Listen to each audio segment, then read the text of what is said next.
Hey, everybody, welcome to the Pro Wrestling Wire podcast. This is Rick Del Santo. I have a very special guest here with me today, author, podcaster, I'd have to say history nut when it comes to professional wrestling, which I absolutely love because I love talking wrestling history. I think you all know that, and classic wrestling, especially the wrestling I grew up on. Let me introduce to you Mr. Gene Jackson. How are you, sir? I'm good, man. Happy to be here. Thanks for having me. Thank you. Thank you. Of course, I was on your podcast just a few weeks ago. I had such a great time that here we are again. So I had to. And I planned on asking you anyways after I read the Eddie Gilbert book as well. Oh, And I thank you. started listening to your podcast. It just so happened you reached out to me first. So, so Well, it all worked out, so that's cool. absolutely. Absolutely. And let's just talk a little bit about yourself. I want to know a little bit about you and your fandom, of course. But where did you grow up in I grew up in Aberdeen, Mississippi, which is right smack in the middle between Tupelo, Mississippi, and Columbus. It's in northeast Mississippi, okay. and lived there till I graduated high school in 1995, and then went up the road to college in Booneville, Mississippi, at Northeast Mississippi Community College, and then ironically now I do commentary for a wrestling promotion that's on TV based out of Booneville. So, Yeah, yeah. I was going to ask that a little bit later, but how did you get involved in the world of professional wrestling? We'll go back to the fandom part after. So, um, so in '97, whenever I graduated college, I I'd always wanted to get involved in wrestling. So towards the end of college, actually, somebody told me that Bill Dundee had a wrestling school somewhere up around Jackson, Tennessee, and I got that number and I called him. And at that time, he was on the road a lot, and we never could really come up with the time for me to come up there and meet up. But in the meantime, I had came across some shows that were running there in Columbus, Tupelo, and it's all around North Mississippi, and they were ran by a guy named Sammy Hall, who not only was he the number one heel on the show, but he also was the Mississippi State Athletic Commissioner. Which I'm sure somewhere in there that's probably some kind of conflict of interest. But I asked him, I said, I want to be a manager. I said, what do I got to do that? And he said, well, you gotta learn the basics of wrestling to be a manager. I said, okay, well, he said, we trained a couple of days a week over in Fulton, which was about 45 minutes from where I was working. So I'd get off work, I'd go to Fulton. And the very first tryout day we had there, I'm looking around the room and I'm twice the size of just about anybody there. And so Sammy says, you sure you don't want to wrestle? And I said, well, I mean, I always wanted to wrestle, but I'm not very athletic. I said, I can talk. So I figured that would be more suited to be a manager. He said, well, get in here. Let's see what you can do. And so I took a few bumps and that went pretty good. And then he gave me a monkey flip out of the corner. And I flew out towards the center of the ring. And he said, I think you need to wrestle. He said, because who's going to believe you managing that guy? And he pointed over at Tony Dabbs, who at the time was just skinny as a rail. And I said, all right. And so I started training. A lot of guys in that class paid anywhere from $500 to $1,000. I never paid a dime. I just helped set up the ring and tried to quote unquote pay my dues, as they say. But never did pay any money. And I learned a lot from Sammy. He wrestled a lot locally, but he did some. I have come across him doing some jobs on some old Bill Watts Mid South shows in the early '80s. So I guess that was kind of his, big time in the business. But Right, that's right. how I got in. Yeah, that's a blessing right there, honestly. So, yeah. Yeah. Of course, so you didn't play any sports whatsoever as a kid, or No, saying I that you played. weren't athletic? Yeah. I wasn't that athletic, but I did play. Baseball up until uh, first year of high school, and then I joined the tennis team, and I was you hear I was on the tennis team, and the first thing you assume is, oh, I guess you weren't fat back then. Well, you'd be wrong. I was fat back then. I wasn't as fat then as I am now, but I was sure as heck fat for a tennis player. And the coach, the football coach, I was actually had him for homeroom, and every day he's like, Gene, what are you doing? Why are you out there on the tennis courts? You should be playing football. And this is 1994. So it was a little different times then. So finally one day after he's hounded me for months, he's like, you know, I can't believe you're gonna keep playing tennis instead of football. If I didn't know anybody any better, I'd say you was some kind of queer. And I said, really? And he said, yeah. I said, let me run something by you here, Coach Lyles. I said, every day school lets out, I walk down the hill to the tennis courts and I play mixed doubles with a hot girl in a short skirt who keeps bending over in front of me, picking up tennis balls all afternoon. While meanwhile, right across the road at the football field, all the manly men are over there with their heads stuck up another dude's ass all afternoon. And then you all go strip down and shower together. So who's the queer here, buddy? And I never got recruited for football after that. So that was Yeah, the end of that that. changed his mind. Yeah. Wow. He wouldn't have gotten away with that these days, of course. A lot of Oh, no. with the cancel culture and such. Yeah. Yeah. So Yeah. I might let's not talk should even about your told that fandom on a though. podcast at this point, Yeah. but he definitely Well, couldn't say it to anybody. let's talk about your fandom a little bit and Okay. how you discovered professional wrestling and of course, um what became I guess you're archivist now. Now you're an archivist. You have a ton of different wrestling videos on your I was going through it today. Some of the footage you have on there is amazing. It's like I never dug that deep other than watching the podcast on your channel. So I mean, Yeah. now it's like there's a lot of stuff now I have to get to. So Um, so my dad watched wrestling. He wasn't fanatical about it, but if he flipped to the right. channel it was on, he would watch it, and he knew, um, who most of them were. He especially liked Memphis wrestling because he grew up in the Boot Hill of Missouri, and so he would go to live matches there sometimes. He's told me a story over the years of how one time when they were on the ferry there, so you used to have to get on a ferry to get from Zenith, Missouri, over to Dyersburg, Tennessee. And once he was on the ferry with my grandfather and my uncle when they were kids, and they saw the Fargos. Jackie, Don, and Roughhouse were all on the ferry, and he's that's at that time that was the closest thing he'd ever seen to a movie star or something in person, and it just stuck with him. But he would always call me in there when I'd say I'm probably like 5, 6 years old. And he'd be like, "Hey, the wrestling's on," and I'd come in there and I'd watch it for a little while until it lost my interest, and then I would leave the room. But it sticks out in my mind like the one time that I was in there watching it. And I always say I'm a bigger Continental and Memphis fan because that's the first shows I was able to go see live. That's where I got to like first show I went to. I got to meet Bullet Bob Armstrong, and that was my favorite wrestler of Continental. And of course, Lawler was my favorite wrestler from Memphis. Um, but I remember the Saturday night's main event being on, and every time Jake would pull the snake out on somebody, they'd be like, Jake Snake's in here, he's going to do the DDT. And I'd run in there and I'd watch him put the snake on somebody, and then I'd lose interest eventually and leave.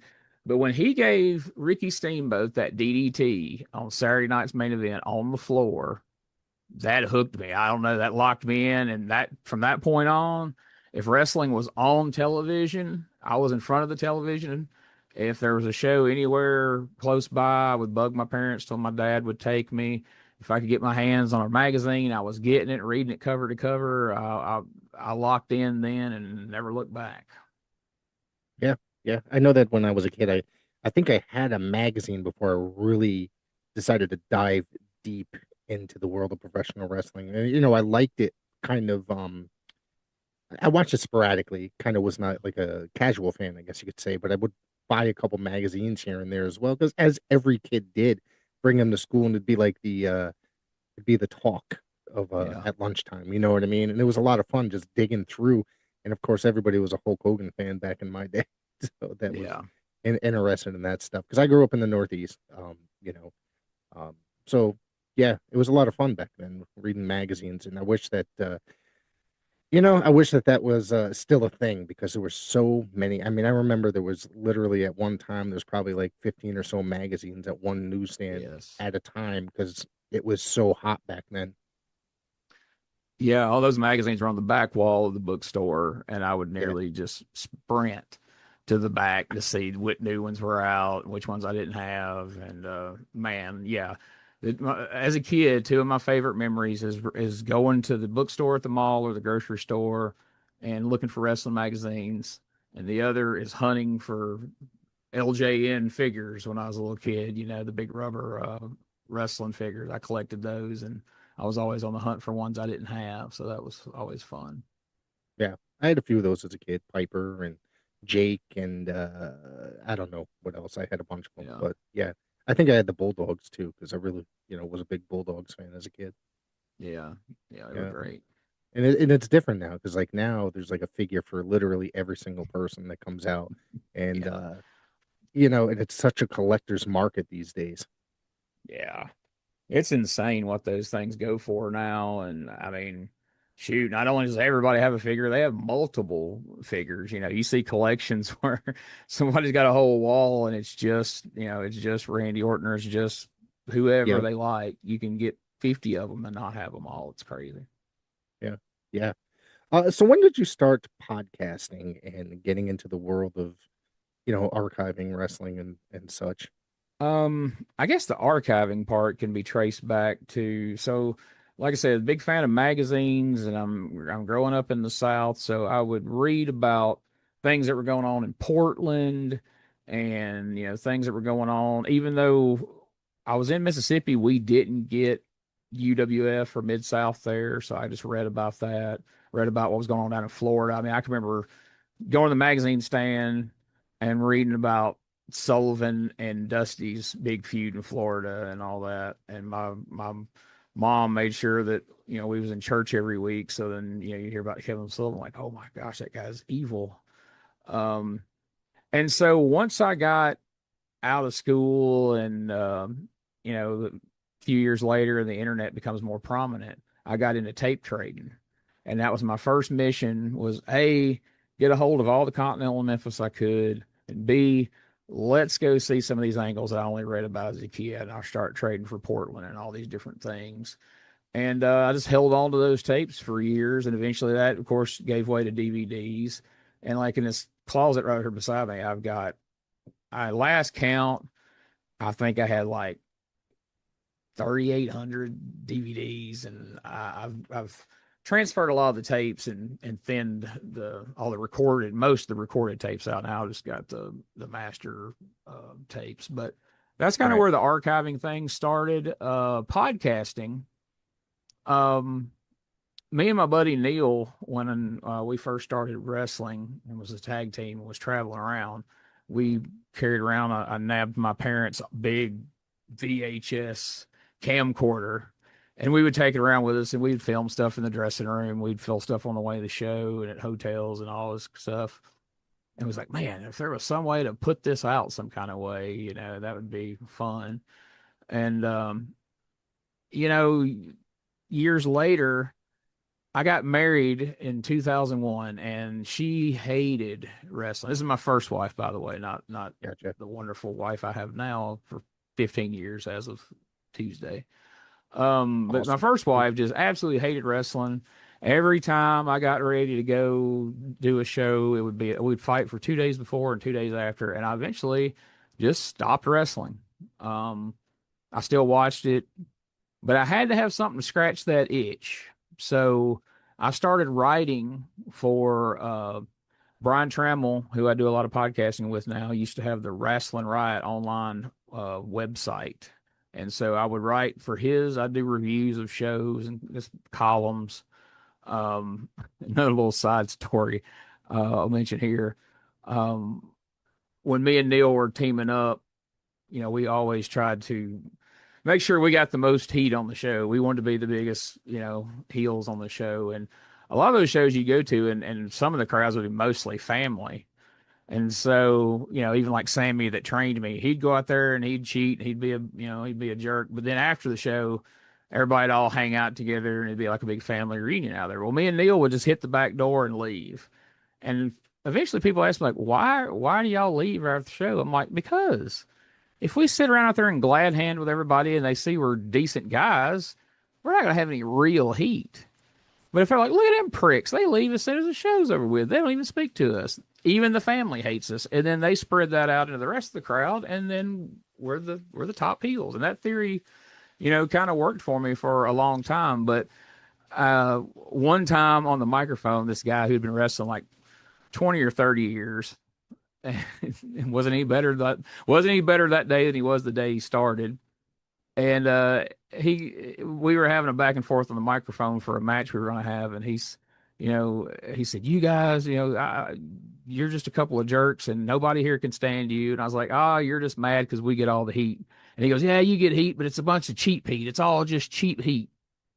Well, I stored that in the back of my head, and that became my brand for years. Like when I started my column, it was called Cheap Heat with Gene Jackson, way before these other guys that are doing it now. A bunch of people have used it since, but this is like 1999, I guess it was. So I had the Cheap Heat column and article, and then I started writing for Wrestling News Center and all this. And I thought I did quite a few interviews, and so I'd have to sit down and interview people, and write it all out, and type it, and put it online.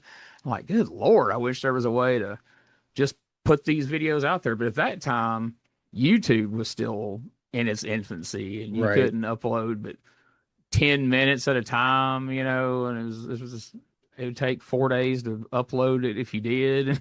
So I didn't really mess with that then. And Blog Talk Radio became a thing. And he all of a sudden he had these things called podcasts. And I was like, whoa, there's where I can do interviews. And at that point, it wasn't even like this. You didn't have Zoom and stuff. You called in on your phone, and then your guest would call in on the phone, and it sounded like they were, underwater or something half the time. They sounded awful. But um, I started doing podcasting in 2007 when it was just like me, Mark Maron, and Colt Cabana, and like six other people. It seemed like Right. there was not 5,000, or 5,000 is a low number. It wasn't 10,000 wrestling podcasts. And man, like I'm sure you've figured out by now, wrestlers love to hear themselves talk, and they love to be able to tell their stories. And since there wasn't 10,000 podcasters every day bugging them, I would reach out to people and go, "Hey, I've got this podcast. I wonder if you want to come on." And the first question inevitably would be, "What the hell's a podcast?" And then I have to explain that to them. There you go. "Yeah, sure. How do I do it?" And so starting out, I'd get all these interviews with, Jimmy Hart and, uh, gosh, I'm trying to think of who all had done, Bill Dundee and, Nick Dinsmore, who was doing the Eugene character at the time, and just a whole bunch of different people.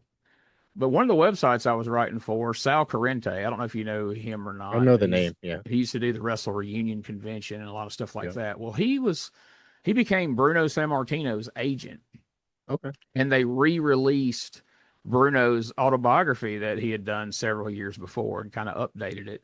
And so Sal sends me a message like, "Hey, I need you to do me a favor." And I'm like, "What's that?" He's like, "Would you mind having Bruno Sammartino on your show and interviewing him and promoting the book?" And I'm like, "Would I mind interviewing Bruno Sammartino?" Like, The goat. no, I I wouldn't mean, mind. I'm like, "Good God, thank you, Sal."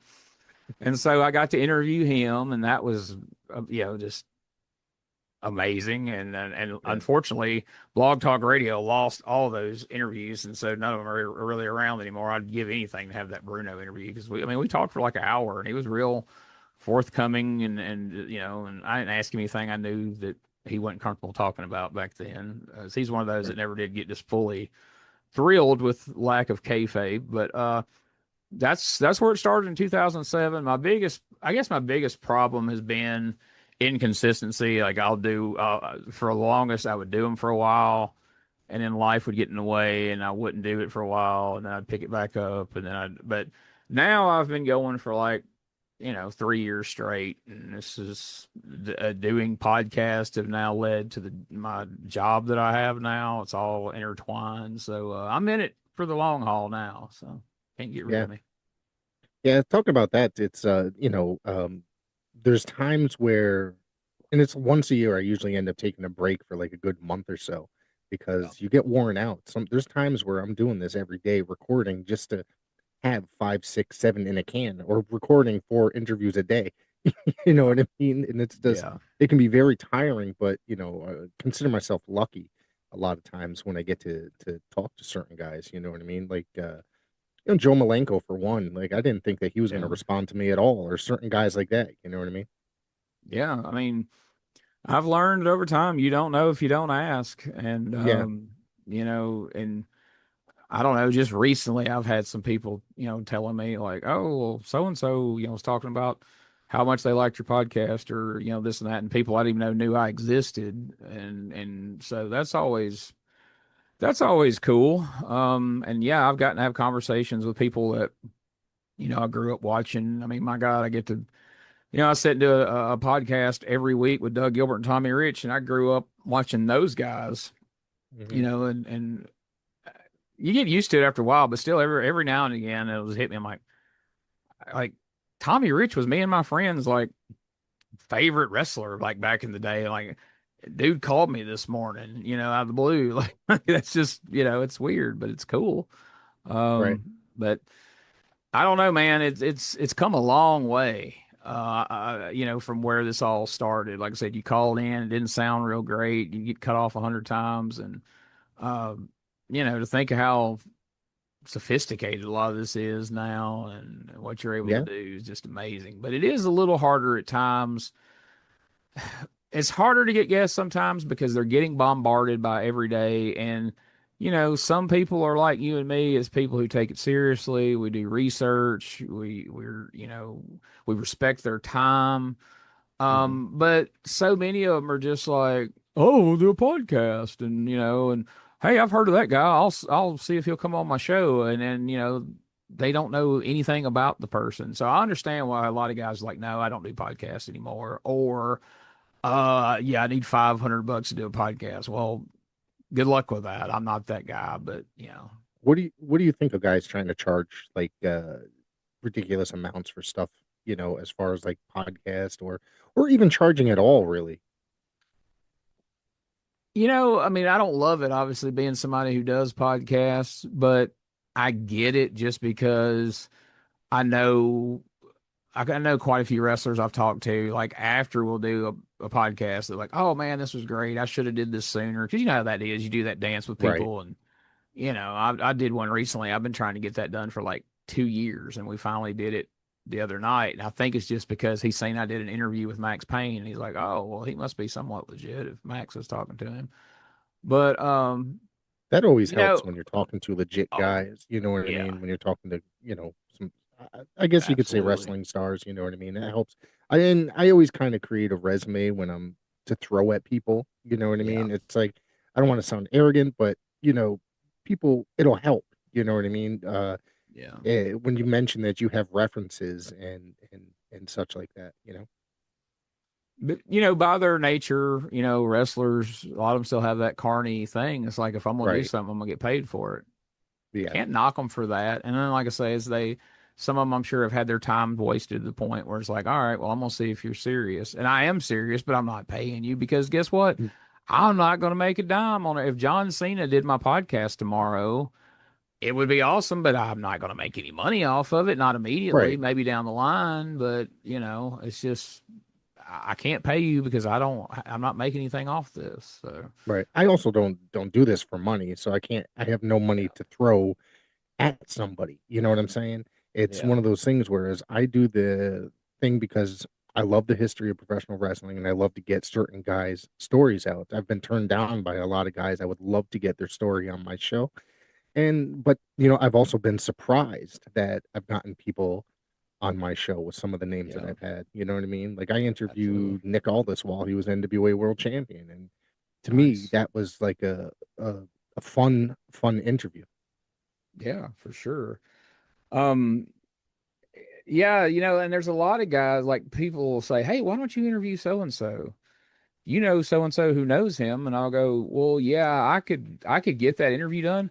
What the heck? What am I going to talk to him about? He's done a Yeah. thousand of these things. He's on somebody's podcast twice a week. What could Right. I ask that hasn't been beat to death?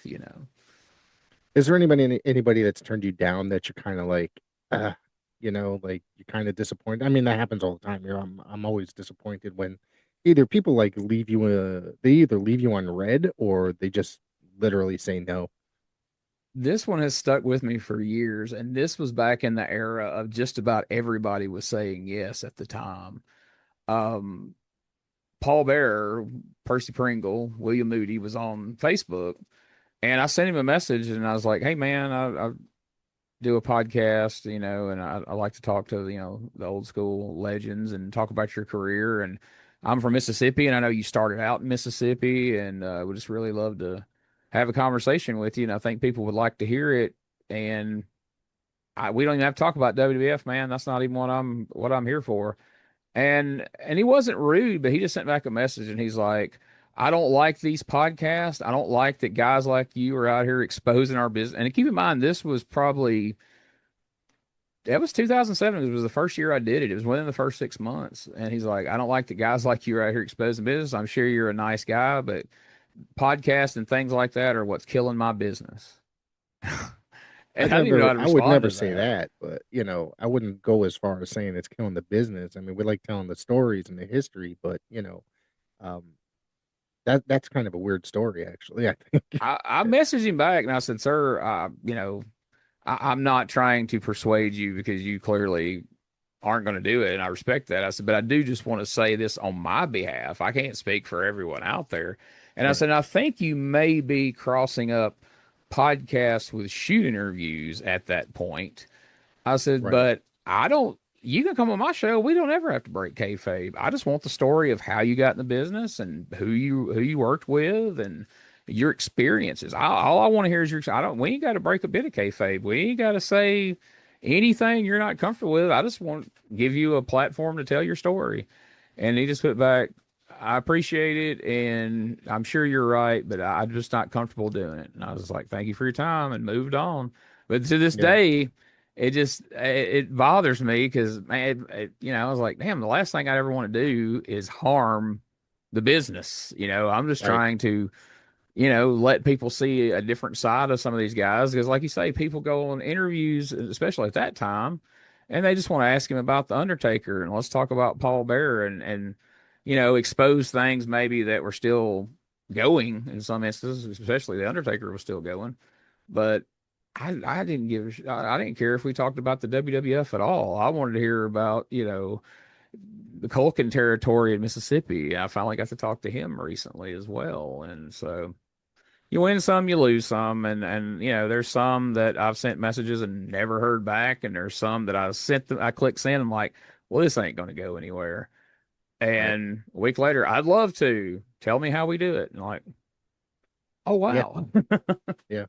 One of my favorites I ever did was Gene Ligon, believe it or not. Like I got a hold of his email and messaged him, and he was possibly, I don't know if you've ever talked to him before, but he was so friendly, and we talked for 4 hours. It ended up being a wow, 2 hour interview, but we were sat there for 2 hours. We were talking about diets and God knows what, and him being a gym teacher or whatever. It was just, right, and then we started the interview. It was yeah, pretty amazing. So and he would check in with me too, as far as like my health and dietary stuff, because I was kind of going through some health yeah, issues at that time. So it was really cool. Some of these guys you talk to, it's like that. You know, the fun part about this is some of them they become your friend afterwards. yeah, You know what I mean? It's like you end absolutely. up keeping in touch with them, like Vladimir Koloff, and I probably talked to him once or twice a week ever since that interview. Yeah, that's cool, man. That's really cool. And that's happened quite a few times. I haven't got to talk to Gene Ligon. My buddy Jimmy Street, I think, had him on. Give me back my pro wrestling, and he's kind of like us. Like he'll reach out and get some of those guys that haven't done 1,000 podcasts because he's Right, genuinely interested in hearing their story. right. Now he's hooked up with Captain Nick from Captain's Corner, and he's getting pretty much Mm, everybody that Nick books. He's getting an interview with him. He had yeah. Austin Idol on this week, which was quite I the coup. saw that. I haven't listened to it yet. Nick is a great guy. He's from Yeah, sort of up in my area. He lives in the same state, but he's probably on the other side. And I go to his wrestling classic convention every year. So yeah, he's great at everything he does. So I told Jimmy, I was like, yeah, that's a smart move, man. I was like, yeah, I need to find somebody I can hook up with and promote their shows. But I've had a couple of guys tell me. like, you wouldn't want to have me on your show. I haven't done anything important, And I'm like, what are you talking about, dude? You were on my TV when I was a kid. I watched you Yeah, wrestle. Like, it's yeah, I important was enough to like, me. Yeah, yeah, and that's a lot of fans, and myself included to some degree. Like, it is kind of fascinating to hear how things worked for them because it was a whole different ball game from the guys that you've heard. You've heard stories from so many of the upper echelon guys. Like, what was it like for you? How was you treated? You weren't on the road every night, so what was your grind? And I love hearing stuff like that. yeah, yeah. One of the things I love doing, and I'm sure you're kind of very similar when you probably have an idea in your head. Maybe you're watching an old tape or something like that, and I wonder what that guy's up to these days or whatever. And then you all of Yeah. a sudden, of course, you start searching them online. Then it's like, oh crap, that's not their real name. And then you kind of Google it and find out their shoot name. And that's one thing. It's just like the hard work that goes into it, trying to find somebody sometimes. It could be challenging, and sometimes it's taken me a year or so. I have a friend that kind of helps me sometimes that he helps me with research and preparing notes and sometimes he'll help me find guys. Like I can't find them on Facebook. Somehow he will end up finding them for me and then sending me the link to their page. Like that's the thing. It's like, the diving and trying to find guys. It's always and sometimes it's hard to find guests because it's just like, you go through a slump, you're like, I don't have anybody booked for next week. How am I going to get somebody? You know what I mean? Right. And it's almost like a fun little challenge. It's almost like a game to some degree. Like there's been a lot Yeah. of people like that it took a while to find them. And then once I figured out their real name and where they was, it took a little while to get a hold of them. And then you try to have to, schedules and all that. But man, when you get them across from you on the screen like this, you're like, I did it. You have this, you have this feeling of accomplishment, and especially if the interview goes well, and Yeah. there's some new things there that people haven't heard. I definitely felt that way about your Vladimir Koloff interview. Like I had seen matches of his over the years and Hmm. had read a little bit about him, but I didn't know a lot about him in general, and so I was completely fascinated with that interview and the Andre Thank the you. Giant tie-in Yeah, and he was everything. good friends with Wow. him. Yeah. Yeah. Yeah, I would have He never known that. yeah, me neither. Until he mentioned it. Yeah, and he still talks about that every now and again. You know what I mean? When he tells me stories, and Yeah. it's like sometimes it's just like I'm sitting here. It's like we should record another one because he's probably got a million Yeah. other Andre stories that he could probably tell. Yeah. So Exactly. And I mean, to me, any story about Andre is interesting.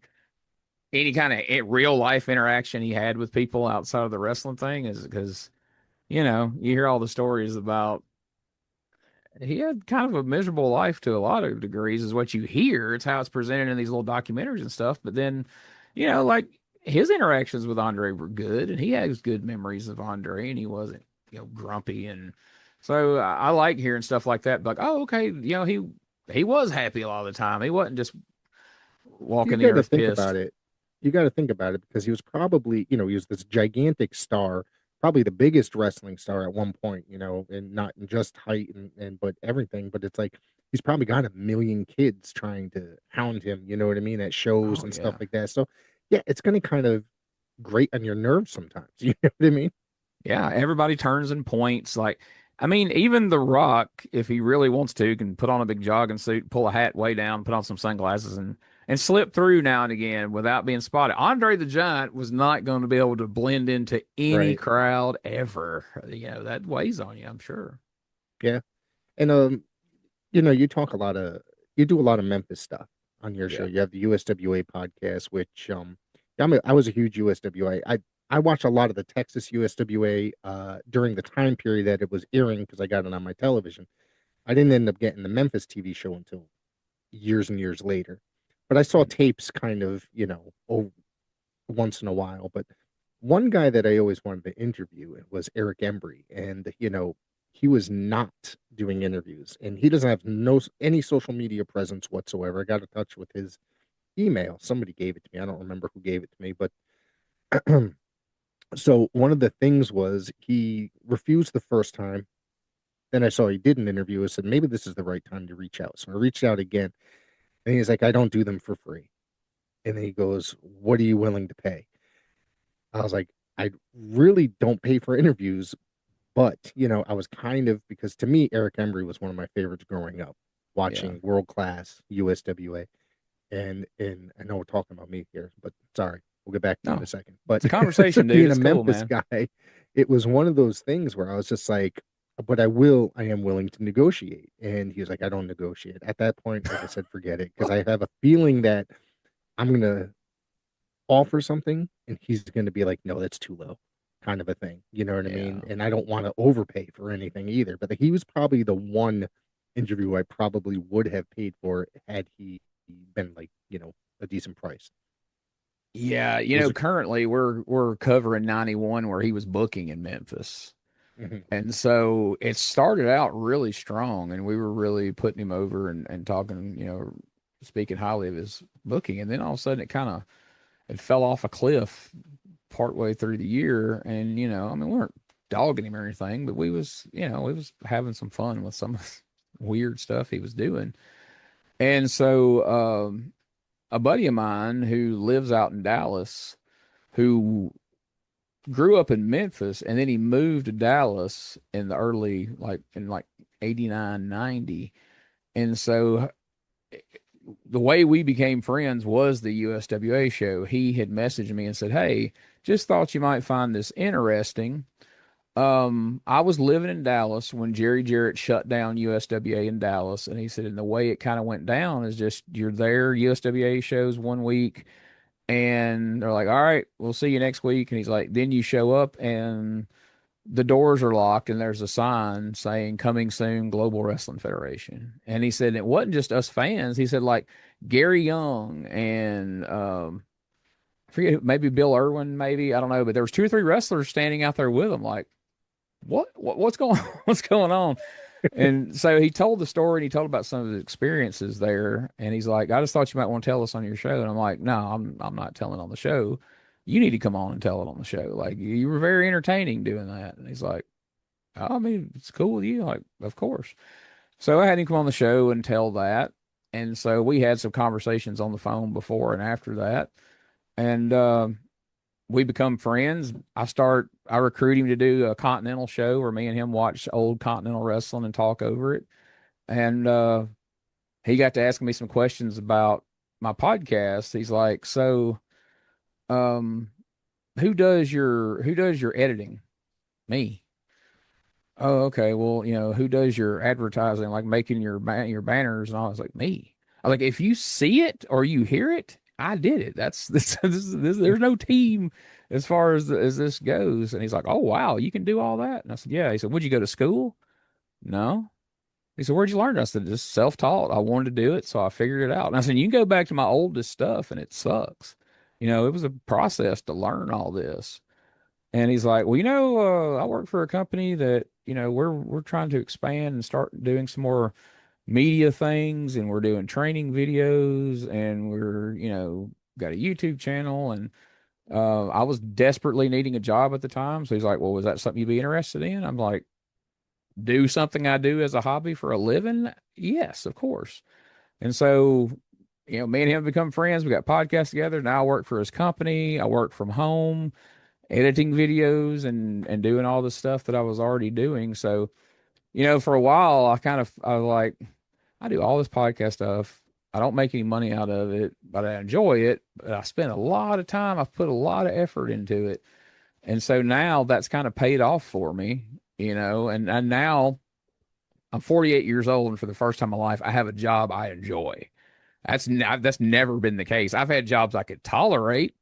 I had jobs I didn't hate, but I've Right. never had a job I enjoy. So, uh, podcasting has done that for me. So, I'm very happy these days. I still kind of each morning when I wake up, I'm like, is this real? Am I really doing this? Or, is this I'm gonna wake up and still be unemployed and in the mess I was in about 2 months ago. It's amazing having a job like that you actually, enjoy like that. I have been at the same job for 20 years, and each day I'm wondering, am I going to come in and this is the day they lay me off? Because I've survived 3 layoffs in my department in the last 5 years. So Oh wow. so I've been Yeah. I've been fortunate, you know what I mean? But you know.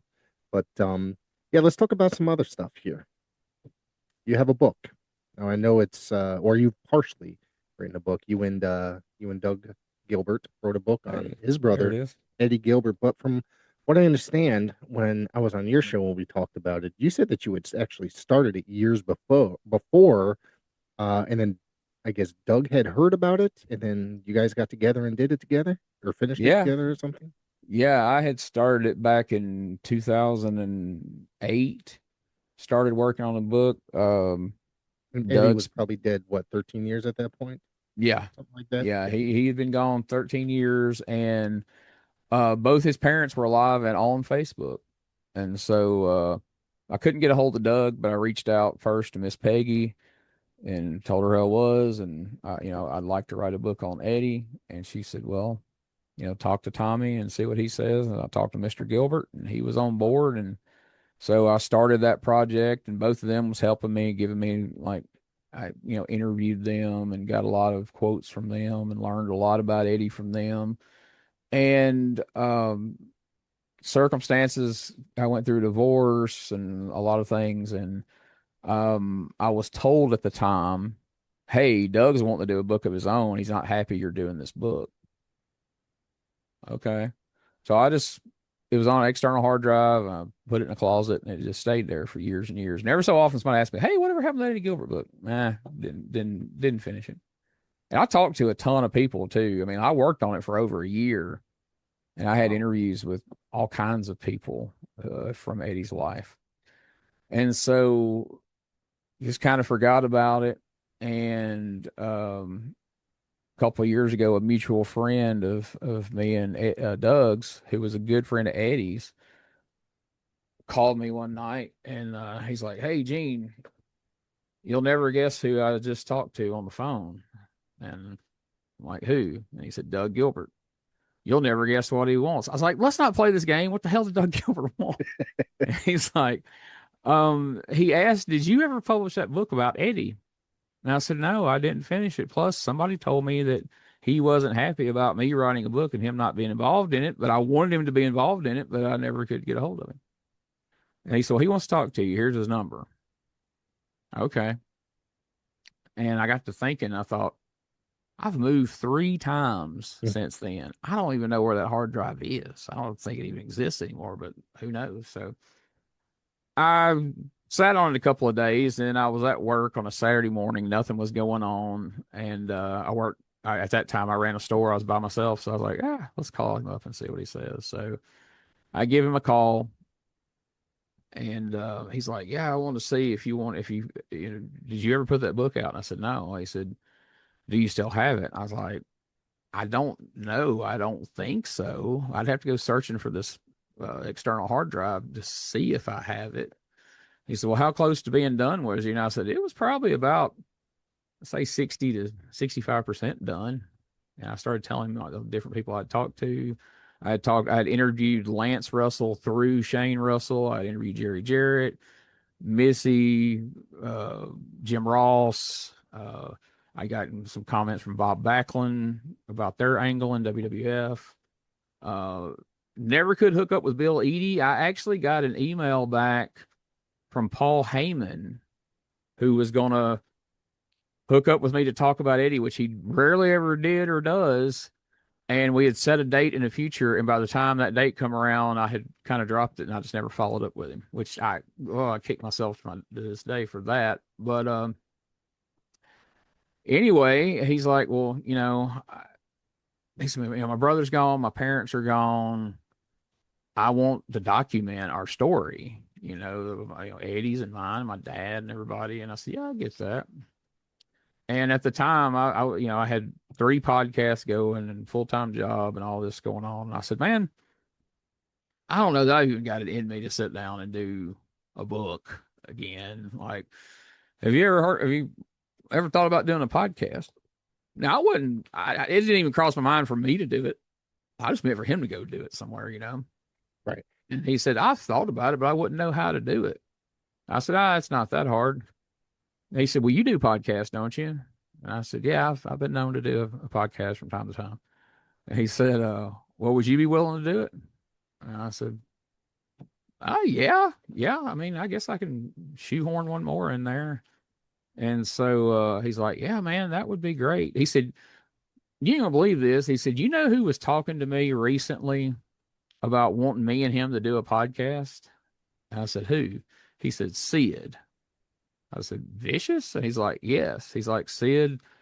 He said he's got a lot of stories he wants to tell, and he did one for a little while, but he thought it'd be fun if me and him did one. And I said, well, if we do this, I mean, he's more than welcome to be on every week or however, whatever he wants to do.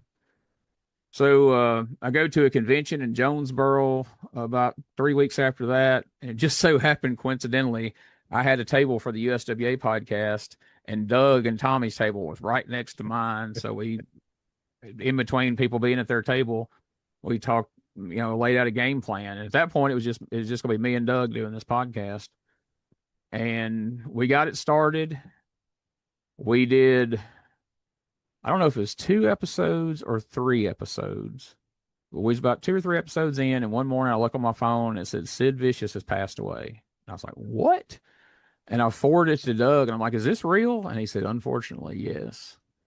I said, oh my God. So he called me that afternoon when I got off work, and he's like, yeah, he said, man, that's why he was wanting to do this, because he wanted to tell a story. He said he's been sick for a while, and most people didn't know it. He said, I've known it, but most people didn't know that. And he said, you know, he said he thought he had longer than this, but yeah. And so I was like, man, that would have been so cool, to be able to have, those guys on there together. And I was such a fan of Sid. I mean, I was in Continental shows in the crowd in Columbus, Mississippi, watching him wrestle Danny Davis when he had just had a few matches. I mean, he was green as all get out. And Danny Davis is there just struggling, to make it work. And of course he could do it if anybody could. But anyway, I say all that to get to the point of we start doing the podcast, we get a few episodes in, and we're talking one day before we record. He said, well, I'm finally giving in.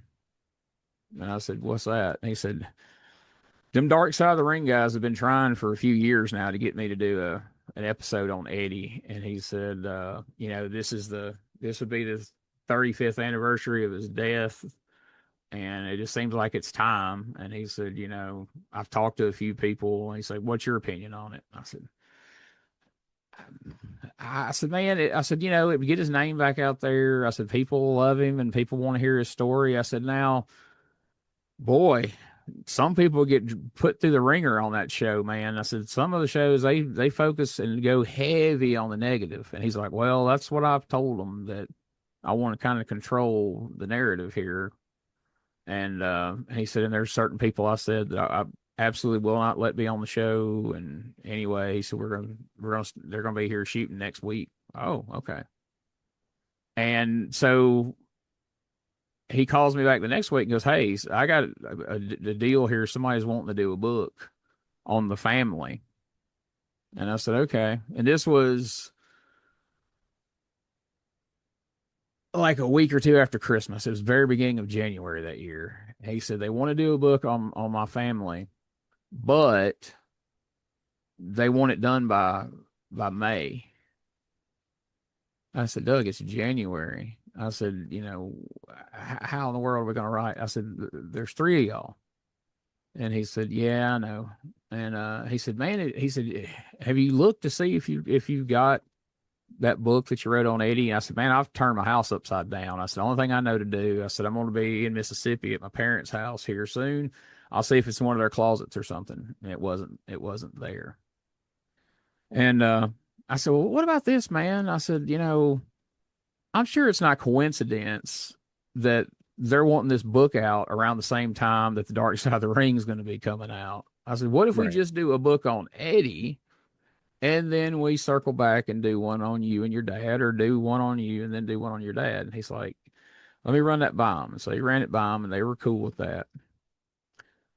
And one night, me and my wife were sitting there watching TV that same week, and it just hit me like a shot. I was like, oh, crap. My wife goes, what? I said, one time when I was working on that book, I sent Whit everything I had done, which was my little brother.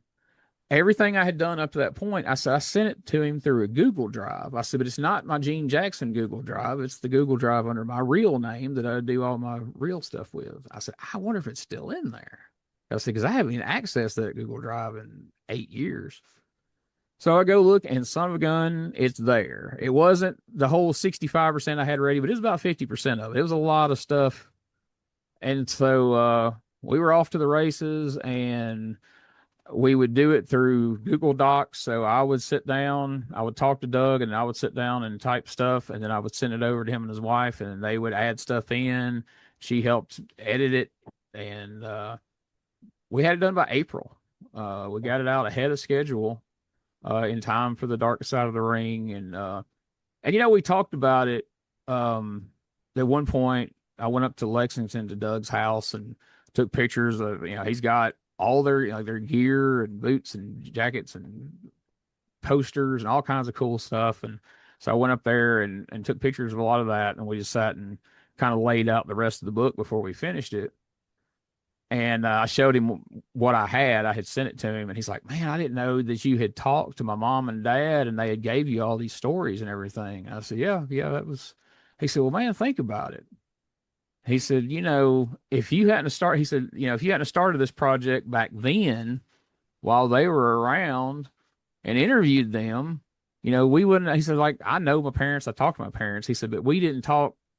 He said, I don't know. We didn't discuss things like that. He said, you got all this insight that you got back then. He said, Lance has passed away since then. He said, there's all these people that you talked to that are no longer with us that we're going to be able to put the information in the book.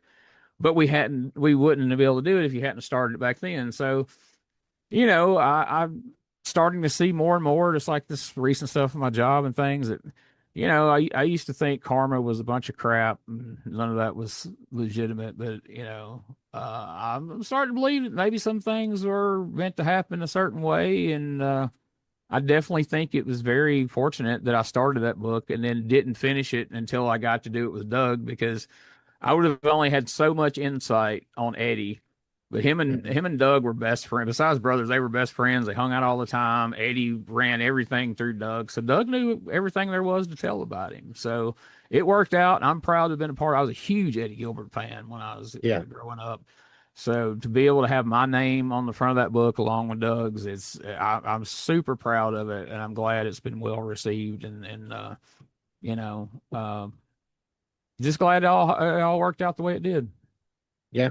I mean, it's a great book, and I love books, wrestling history books or biographies and stuff like that. And when I saw that this was being released, I can't tell you how excited I was, to be honest with you. I was like, that is a book I need to own. And sure than shit, I got it. So, Awesome. Awesome. it's, I'm glad. and I'm glad, man.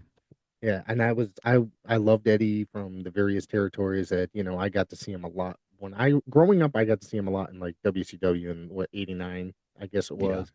And of Yeah. course, ECW and USWA and stuff like that. And and then of course, you hear about his passing one day. I think I was working at the grocery store when I found out about it. Me and my buddy, subscribed to the Observer at the time. I didn't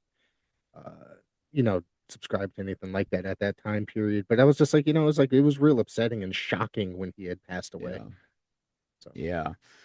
I mean, I remember sitting at Doug's dining room table as he told me that story of the day that he got the call that, he did TV that morning, and then he went home, and then he was on the way to Nashville, and cell phones weren't a thing in 95 so much, and getting there and them taking him aside and telling him and everything. And those guys, I mean, that, like I say, those two were just super tight. And you can tell to this day, that it's still, he hadn't exactly made peace with that. And I get it. I've lost two brothers. The brother that I said I sent the book to, he died of a massive heart attack 3 years ago, and that was still really fresh when we were writing this book.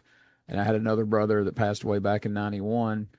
So I could relate to him and on that you know level of missing your brother, and I think it was good for him. And his mom told me back then when I was working on it, she's like, he's not ready to talk about all this. He's certainly not ready to sit down with a stranger, which I was, and just rehash all this. He's just not. And that's what he told me when we were working on it. Doug's like, man, it's good we're doing this now. He said, because I wasn't in any kind of a headspace to talk. He's like, I couldn't talk about him like this back then. It was too painful. So everything works out in the end. And we finished right as we finished that book up.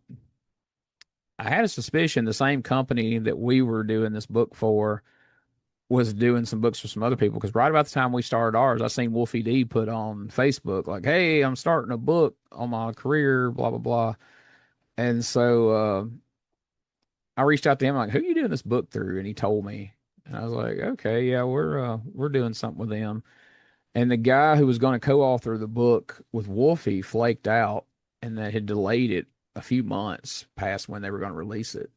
And so the guy came to me and he said, "Hey, would you be willing to work on Wolfie D's book?" I'm like, "Yeah, I'm friends with Wolfie. That absolutely. I know his career. I've seen it. I watched him from when him and Jamie showed up in Memphis up through TNA." Right. And so I went right out of the Eddie Gilbert book straight into Wolfie's book, and we got it written, got it put out, and it's gotten a lot of good. We've gotten a ton of great feedback on it, and so the next one, it's in the works. Me and him have just got to get together. Is Tommy Rich's book. Tommy's wanting to write one, and we're just trying to find the time to do it, man. But I'm that's a book I would be excited to read. I'm even more excited to help write it Yeah. on one level, but on the other, because like Doug had told me here a while back, he's like, "Well, you and Tommy fixing to knock that book out?" I'm like, "Doug, we're not going to be able to knock that book out." And he's like, "Man," he's like, "we got Eddie's book done in 4 months." I said, "Okay, first of all, Doug, that book was halfway written already. Second of all," I said, let's think about something here. I said, Eddie got in the business in what, 79, and he passed away in 95. Tommy got in the business in 75 and he wrestled last weekend. I was like, there's a lot more ground to cover there. And he's like, well, yeah, you're right. So, and I want to do it justice, man. I don't. I've told Tommy already. I was like, dude, we're not going to rush through this thing just to kick it out by a certain holiday or a certain TV show. Like, like you have had a heck of a career. You've got a great story to tell, and when we do it, we're going to do it right. And he agrees. So we're going to get around to it. I'm excited about it. I'm excited about it because when you mentioned it on your show to me, I was like, I was like, oh man, that is a book that I definitely need to get because I'm a huge Yeah. Tommy fan. And I've been a huge Tommy fan since I was a kid. The first time I saw him, I just became a huge fan, whether it be Memphis, the NWA, whatever, wherever he was. So Yeah. that's going to be a good book. I know that much.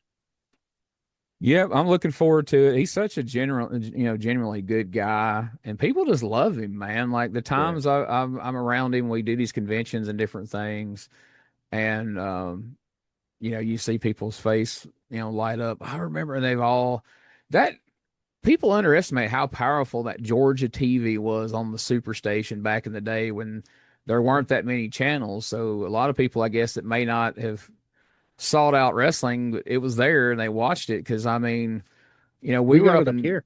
Yeah. yeah, we were up in Philadelphia for a convention or a show, well, a show for Goodhart show. I think we might have touched on this in our interview on my show, but I thought, well, all right, because I hung around with Tommy that whole weekend. I thought, all right, well, when we run into people are like, ah, the Big Don, and remember ECW. And several places we went, people stopped him. They wanted a photograph. They wanted to talk to him. And every one of them were people my age or either a little older, just barely a little younger. And they all talked about Georgia Championship Wrestling. They didn't say a word. We That's didn't meet, awesome. other than coming up to the table, getting stuff signed at the actual convention, which was at the ECW Arena.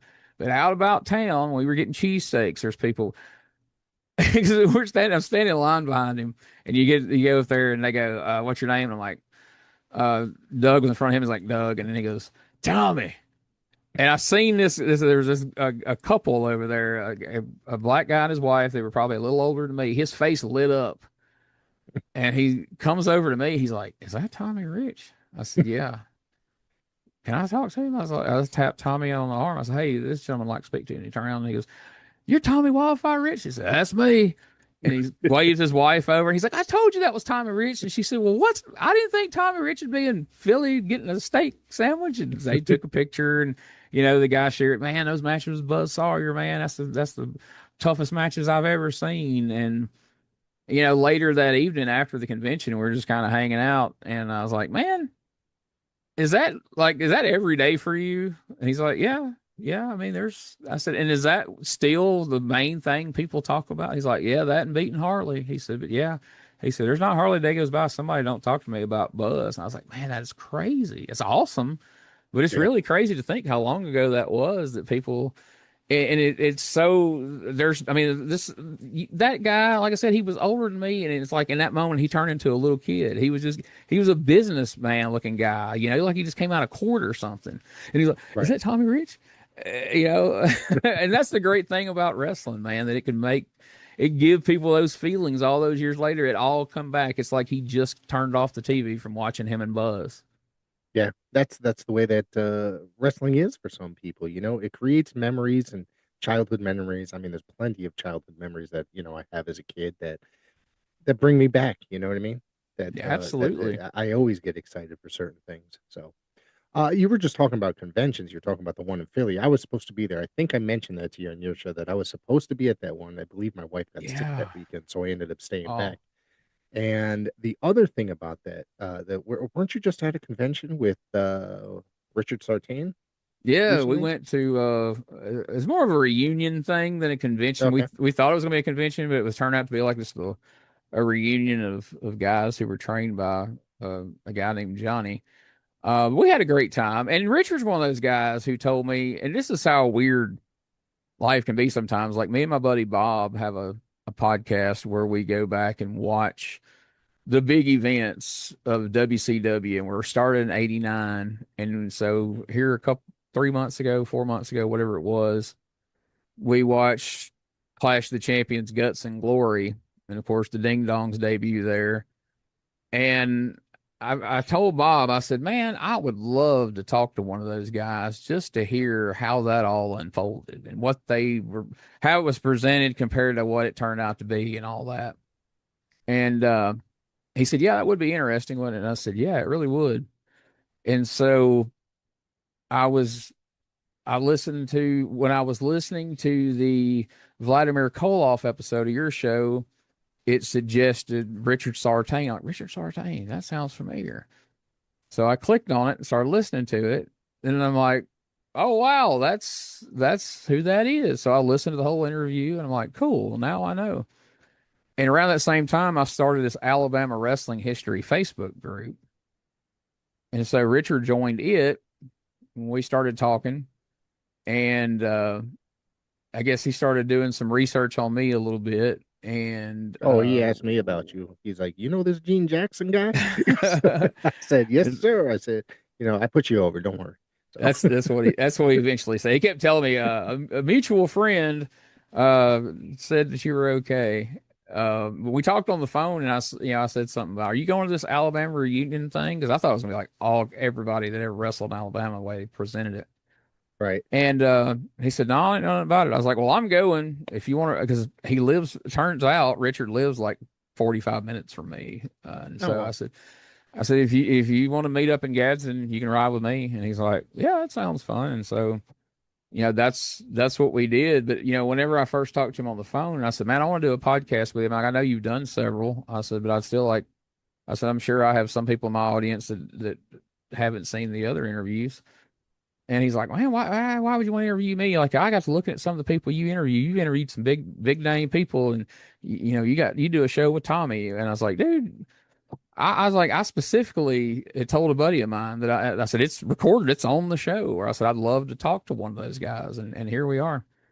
So, uh, last Friday before was getting ready to go, my buddy Bob had messaged me. He's like, hey, what are you up to this weekend? Because he was going to see about recording something. I said, we haven't talked recently, have we? And he said, no. And I said, you're not going to believe this. I said, you remember how I said, I wish I'd like to talk to one of the ding dongs and find out about that gimmick? And he said, yeah. I said, I'm taking a road trip with one of them tomorrow. And he's like, what? What are you talking?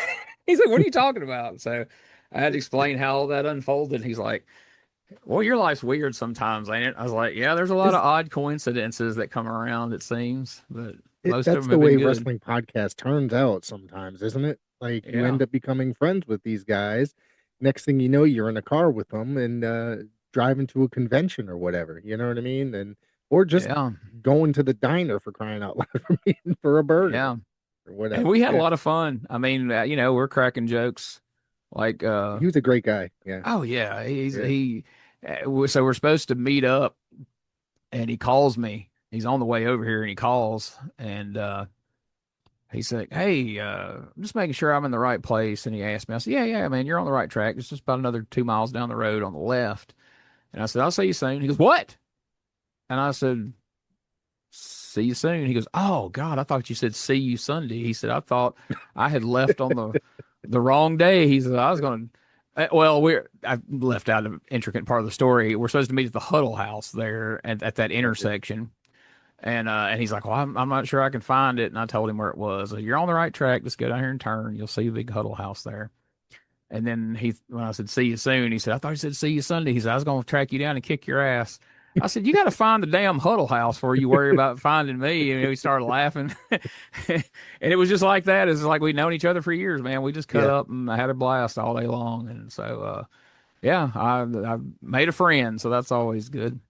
That's awesome. That's awesome. So before we wrap it up, I just want to ask you one more thing. So, what do you have coming up between all your stories? Obviously, we talked the Tommy book. That's one major thing that I'm excited for. But podcast wise and maybe convention wise, what else do you have coming up? Um, we were looking at uh getting a table at the gathering in Charlotte, that big convention. I don't know that we're gonna be able to get that together quick enough because they're just about completely sold out of tables. But me and Rob are looking to try to start doing some more of these conventions. Now I don't know how much you know about any of that, but I don't know how anybody doesn't just lose their tail on these conventions. It costs so much to bring guys in, it costs so much to get the table and all that. And that's why we decided not to do this one. Just financially, it just wasn't feasible. Like Right. there was no way And you you got to weren't going to get lose money. 8x10s printed and all that kind of stuff. And yeah, Yeah, but we're gonna figure that out and maybe get Tommy or Tommy and Doug or Wolfie or somebody to come be our guest at one. And I started that Alabama wrestling history site because I thought, there's a book on Mississippi wrestling history, and there's a lot of great with Southeastern, Continental, and so on and so forth. There's a lot of great history in Alabama. So I started that Facebook page with the intention of getting a lot of folks in there that are knowledgeable. I want to do podcasts with them. I want to do some articles because I try to put out at least one a week, an article about some old school wrestler or promotion. And then eventually I want to take all that, and this would probably be a couple of years down the line, take all that and make that into a book. But I just, right. through the process, normally you do these interviews and you just sit on them. And I'm like, well, hell, I mean, I do podcasts. Why would I not make podcasts out of those interviews? And I write articles. Why not make articles out of it? So that's a big project that I'm going to be working on along the way. And then, of course, I do play-by-play commentary for EPW Wrestling, which is seen on not just on YouTube, but on television there and all across the Southeast. They got a big show coming up next month on the 25th. The Godfather, Medusa, Ace Austin, different guys coming in, and so I do a lot of stuff with them. This new job I got, gonna be doing some traveling, getting flown here and there for that. And so I was telling my wife last night, I was looking at my calendars and I'm like, I'm gonna be gone every weekend. Like we got this weekend off and next weekend off. And I said, then I'm gonna have like the next 8 weekends in a row. I'm gonna be on the road somewhere doing something or flying to this or that for work. So it's gonna be a busy summer, but I'm super excited about it, man. Yeah. Yeah. Particular guest you got coming up?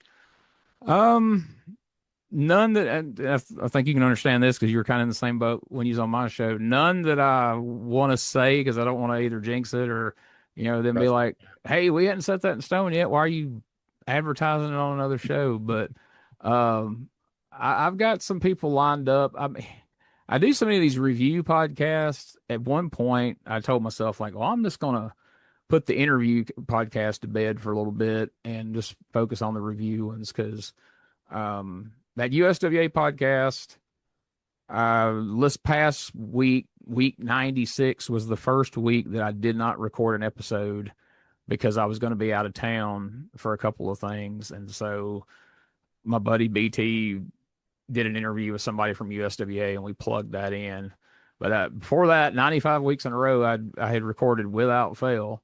But we have had episode out every week, and we're about to start this new Power Pro Well, review show, that's which is going to be just like the USWA show. It's going to be clips, and we're going to sit yeah, and talk about it. And I didn't know if anybody was really going to be fired up about that or not. But man, I've gotten a lot of good response. A lot of people messaging me and the other co-hosts, so that should be a lot of fun. So it I should do be. have, I was when I saw you advertise it, I was like, oh, that's going to be interesting. So that's an yeah, interesting period for Memphis wrestling. it's going to be interesting to see how Randy uh, handles that. we we reached out to him about being involved, and he's not a fan of one of my co-hosts. And so he's like, "Well, if he's involved, I won't have anything to do with it. I won't even acknowledge it or promote it." And I'm like, "Well, he's going to be involved, Randy." And he's like, "Well, I won't nothing to do with it." So I don't know. I got asked yesterday. A buddy of mine said, "Has he sent you a cease and desist yet?" And I'm like, "I don't think we're going to see one of those from him." I said, I said, he can say he's not going to watch it. He's going to watch it just to see what we're saying because that's his baby. He booked Right. every bit of that. But I've got a couple of more interviews in the works that I want to get done. And I may, like I say, kind of make it not be an every week thing. Just as I find somebody interesting that I want to interview, throw one out there, but not be beholden. Because you know how it is. Like, when you do it every week, you get those weeks where, man, I ain't got anybody lined up, but you don't want to just go interview the guy at the gas station just so you interviewed somebody that week, but you want to Right. keep, consistent too. So it puts you in a tough spot a lot of times, and that's why the interview show will I'll get several lined up and I'll go for several weeks. And then I'll be like, all right, we'll stop for a little while and you won't see the retro wrestling one for a little bit. Then I'll come across somebody else I want to interview. But as far as like people on my Patreon and people that follow me, God bless, I've got 6 or 7 other podcasts. So, please bear with me Right. on the interviews. And you can find Right. I all of saw. that. Everything I do, you can find at retrowrestlingarchive.club. There you go. There you go. Gene, I want to say thank you for joining me here today. This has been a blast. Seriously, the second time we've done a podcast together, and we're gonna have you back there, especially when the Tommy book comes out, or maybe even down Oh the yeah. road, we'll just shoot the shit about some old school wrestling once again. Yeah, man. I do a lot of these watch along shows for Patreon and different things. I'd love to have you join me and sit in. We'll sit down and watch a show together sometime. Just Absolutely. whatever one you want to watch, you name it, and we'll jump on there and we'll sit down and watch it. And I don't do play by play on it or anything, but we'll watch the show, and a lot of great stories tend to come out of that. So I will definitely be in touch with that. But man, thank you so much for having me on here, man. This has been a blast. Time has flown by, and it's cool to get to come on here and tell stories. And because doing interviews, you get to talk about some things, but it's mostly about the guests. So it's cool when you get to be in the other chair and get to answer the Absolutely. questions. Yeah, exactly. It's always fun to tell your story. You know what I mean? Yeah. Exactly.